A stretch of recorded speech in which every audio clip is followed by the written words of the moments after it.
Hello student, welcome to my channel. Today we will start class 9th chapter 3rd atoms and molecules. इसके important questions करेंगे जो exam oriented हैं, तो चलिए करते हैं स्टार्ट। सबसे पहले हम वेरी शॉर्ट आंसर टाइप से स्टार्ट करते हैं। ठीक है स्टूडेंट, चलो करें स्टार्ट।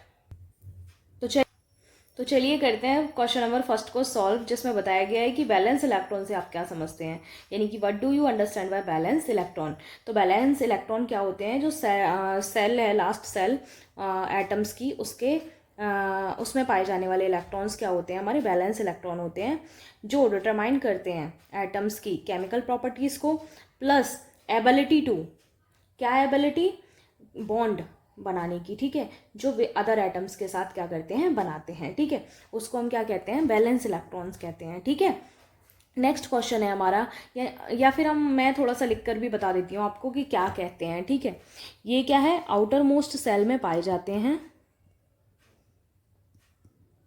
ठीक है, किसकी, एटम्स की। ठीक है, in an atom.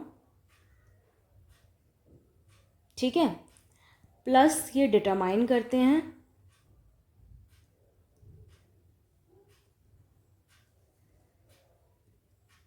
The property, या फिर केमिकल प्रॉपर्टी। ठीक है, केमिकल प्रॉपर्टीज। नेक्स्ट, और क्या करते हैं, बॉन्ड विद अदर एटम्स। ठीक है, एबिलिटी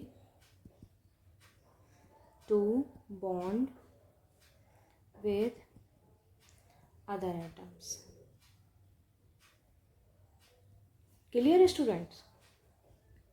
ठीक है, ऐसे हम बता सकते हैं कि ये क्या है, बैलेंस इलेक्ट्रॉन है। क्वेश्चन नंबर सेकंड पर चलते हैं। क्वेश्चन नंबर सेकंड में बताया गया है कि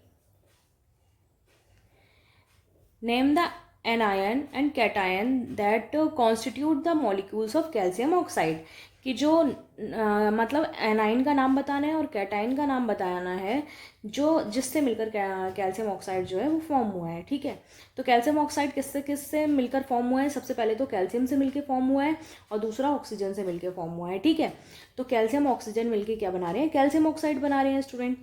तो कैल्शियम जो है वो क्या करता है, 2+ आयन दिखाता है, और प्लस जो ऑक्सीजन है वो क्या दिखाता है, 2- आयन्स। ठीक है, तो जब ये दोनों आपस में रिएक्ट करते हैं तो क्या बनाते हैं, ये कैल्शियम ऑक्साइड बनाते हैं।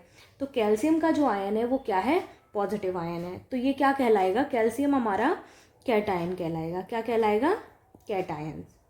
ठीक है, जबकि ऑक्सीजन पर जो हमारे आयन्स हैं वो क्या है, 2- है। ठीक है, तो ये ऑक्सीजन या ऑक्साइड हमारा क्या कहलाएगा, एनायन। चलते हैं क्वेश्चन नंबर थर्ड पे। क्वेश्चन नंबर थर्ड में पूछा गया है कि कोई एक एक्स है जो क्या कर रहा है, उसका एटॉमिक नंबर 13 है, तो उसका केमिकल फॉर्मूला बताना है। ठीक है, किसके साथ, ऑक्साइड के साथ बताना है। तो जो एटॉमिक नंबर 13 वाला एक्स एलिमेंट है, सबसे पहले जो एक्स है वो क्या है, एल्यूमिनियम है, क्योंकि एल्यूमिनियम का जो एटॉमिक नंबर है वो कितना होता है, 13 होता है। Clear student. नेक्स्ट है, वो बोलते हैं ऑक्साइड के साथ इसका रिएक्शन बताइए। तो सबसे पहले इसकी हम क्या कर लेते हैं, बैलेंस इलेक्ट्रॉन देख लेते हैं, जिससे वो क्या करेगा, हमारा रिएक्ट कैसे करेगा। तो एटॉमिक नंबर जो सबसे फर्स्ट सेल है उसमें जो आएगा, ठीक है, वो क्या, कितने इलेक्ट्रॉन्स आएंगे, 2 आएंगे। सेकेंड सेल में हमारे कितने आएंगे, 8 आएंगे मैक्सिमम, तो 2 8 कितना हो गया, 10 हो गया। लास्ट वाले के लिए कितना बचा, 3, यानी कि जो बैलेंस इलेक्ट्रॉन है इसके वो ये है। ठीक है, तो जो बैलेंस इलेक्ट्रॉन होते हैं वही क्या करते हैं, रिएक्ट करते हैं अदर एटम से, और अदर एटम किसके साथ पूछा गया, उन्होंने ऑक्साइड के साथ पूछा है। तो ऑक्साइड के साथ बताने के लिए हम क्या करेंगे, सबसे पहले एल्यूमिनियम लिखेंगे प्लस ऑक्साइड लिखेंगे। एल्यूमिनियम की जो वैलेंसी है वो 3 है। ठीक है, और 3+ है। ठीक है, और ऑक्सीजन है उसकी वैलेंसी कितनी है, 2-। ये वैलेंसीज माइनस और प्लस में कैसे पता चलती हैं कि ये माइनस है ये प्लस है, तो एल्यूमिनियम के पास 3 एटम्स जो हैं वो क्या करने के लिए हैं, गिव करने के लिए हैं। ठीक है, जबकि ऑक्सीजन के पास जो 2 एटम्स हैं वो क्या करने के लिए, टेक करने के लिए। जब भी कोई चीज़ टेक करने के लिए होती है तो वो क्या कहलाती है, एनाइन कहलाती है, यानी कि माइनस का साइन होता है। और जब वो गिव करते हैं तो क्या करते हैं, प्लस आयन दिखाते हैं, यानी कि कैटायन दिखाते हैं। अब ये दोनों आपस में जब रिएक्ट करेंगे तो एक केमिकल फॉर्मूला कॉन्स्टिट्यूट होगा। दोनों ने आपस में रिएक्ट किया तो क्या बनाया, एल्यूमिनियम ऑक्साइड बनाया। क्या बनाया, एल्यूमिनियम ऑक्साइड, जिसको Al2O3 से डिनोट करेंगे। ठीक है, क्वेश्चन में यही पूछा गया था, right the formula of its oxide, यानी कि जो एक्स एटमिक एलिमेंट है, एटमिक नंबर उसका 13 है, उसका ऑक्साइड के साथ फॉर्मूला क्या होगा। तो फॉर्मूला क्या होगा, एल्यूमिनियम ऑक्साइड। चलिए चलते हैं क्वेश्चन नंबर 4 पर। स्टूडेंट 4th क्वेश्चन में पूछा गया है कि right the names of element present in common salt. Common salt में कौन कौन से एलिमेंट प्रेजेंट होते हैं। तो कॉमन सॉल्ट जो होता है उसको सोडियम क्लोराइड कहते हैं। क्या कहते हैं, सोडियम क्लोराइड। तो कॉमन सॉल्ट में क्या क्या प्रेजेंट है, एक तो सोडियम प्रेजेंट है, दूसरा क्या प्रेजेंट है, क्लोराइड प्रेजेंट है। ठीक है, तो फर्स्ट नंबर पे क्या लिखेंगे हम, सोडियम लिखेंगे। ठीक है, सेकेंड नंबर पे जो हम लिखेंगे वो क्या लिखेंगे, क्लोराइड या क्लोराइड। ठीक है, क्लियर स्टूडेंट। तो इसमें दो एलिमेंट प्रेजेंट हैं, एक है सोडियम, दूसरा क्या है, क्लोराइड। चलते हैं क्वेश्चन नंबर 5 पे। क्वेश्चन नंबर 5 में वो पूछते हैं कि if K and L shell of an atom are completely field.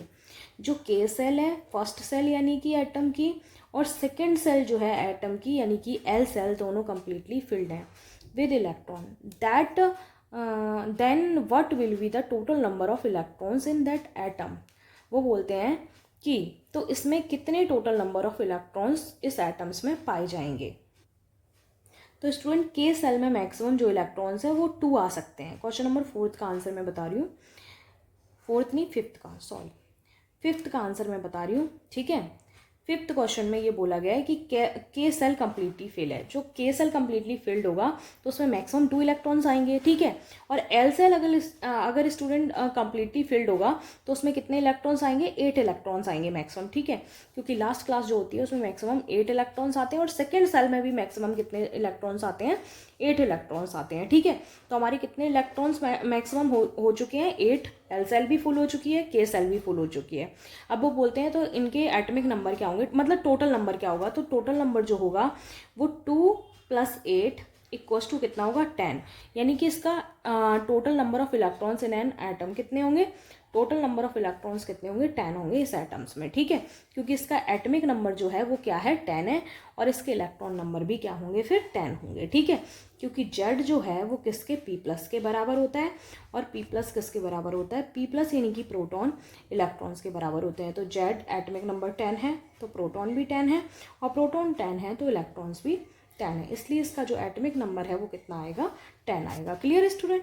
तो चलिए चलते हैं क्वेश्चन नंबर 6 पे। क्वेश्चन नंबर 6 में क्या कहा गया है, name any 2 element that exist as independent atoms. ठीक है, वो 2 एलिमेंट पूछे गए हैं जो इंडिपेंडेंट एग्जिस्ट करते हैं। ठीक है, एक पॉइंट और बताना था क्वेश्चन नंबर 5 में, जो 10 एटमिक नंबर वाला एलिमेंट है उसका नाम है नियॉन। क्या है, नियॉन। ठीक है, नेक्स्ट क्वेश्चन नंबर 6 कर रहे थे हम। क्वेश्चन नंबर 6 में उन्होंने पूछा था कि इंडिपेंडेंट एटम्स कौन है। तो सबसे पहला है 6 क्वेश्चन का आंसर, फर्स्ट नंबर पे है हीलियम।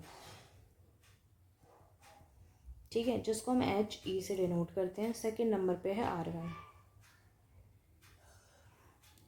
आर्गन को हम डिनोट करते हैं Ar से। ठीक है, ये 2 एलिमेंट ऐसे हैं जो एग्जिस्ट करते हैं इंडिपेंडेंट एटम के। ठीक है, नाम।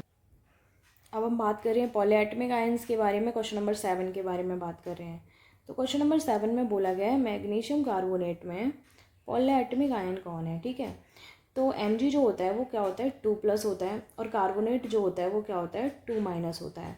ये दोनों आपस में मिलके क्या बनाते हैं, मैग्नीशियम कार्बोनेट बनाते हैं। ठीक है, तो कार्बोनेट में मोर देन 1 आयन प्रेजेंट है। ठीक है, या मोर देन 1 एटम प्रेजेंट है। ठीक है, तो कार्बोनेट हमारा क्या होगा, पॉलीएटमिक आयन होगा। क्या होगा कार्बोनेट हमारा, पॉलीएटमिक आयन। ठीक है, पॉलीएटमिक आयन वो होते हैं जिसमें मोर देन 1 एटम क्या हो, प्रेजेंट हो। ठीक है, क्वेश्चन नंबर 8 पर आते हैं। अब वो बोलते हैं state the law of constant proportion. तो हमारे जो केमिकल कॉम्बिनेशन है उसके 2 लॉज हैं। पहला लॉज है कन्वर्जन ऑफ मास का। ठीक है, जिसमें neither be created of mass nor be destroy. ठीक है, neither be created any mass nor destroyed. ठीक है, यानी कि ना ही जो मास होता है उसका सृजन होता है, ना ही मास का क्या होता है, ह्रास होता है। ठीक है, दूसरा जो लॉ है हमारा वो है लॉ ऑफ कांस्टेंट प्रोपोर्शन, कि जब भी कोई भी कंपाउंड फॉर्म होता है तो कांस्टेंट प्रोपोर्शन में क्या होता है, फिक्स प्रोपोर्शन में मिक्स होता है। जैसे कि वाटर है, H2O है। ठीक है। जैसे कि हमारा H2O, कार्बन डाइऑक्साइड CO2, अगर हम इसको C3 और O2 कर देंगे तो ये कोई और ही एलिमेंट बन जाएगा। ठीक है, ये कार्बन डाइऑक्साइड नहीं बनेगा। तो इसके फिक्स प्रोपोर्शन है कि ये फिक्स प्रोपोर्शन में मिक्सअप होता है। जैसे कि वाटर है, वो फिक्स प्रोपोर्शन में क्या है, मिक्सअप है, 1:8 के रेशियो में मिक्सअप होता है। ऐसे ही अमोनियम NH4 भी 14:3 के फॉर्म में क्या होता है, मिक्सअप होता है। तो इनके ये फिक्स प्रोपोर्शन होते हैं जिसको हम लॉ ऑफ कांस्टेंट प्रोपोर्शन का नाम देते हैं। Clear student?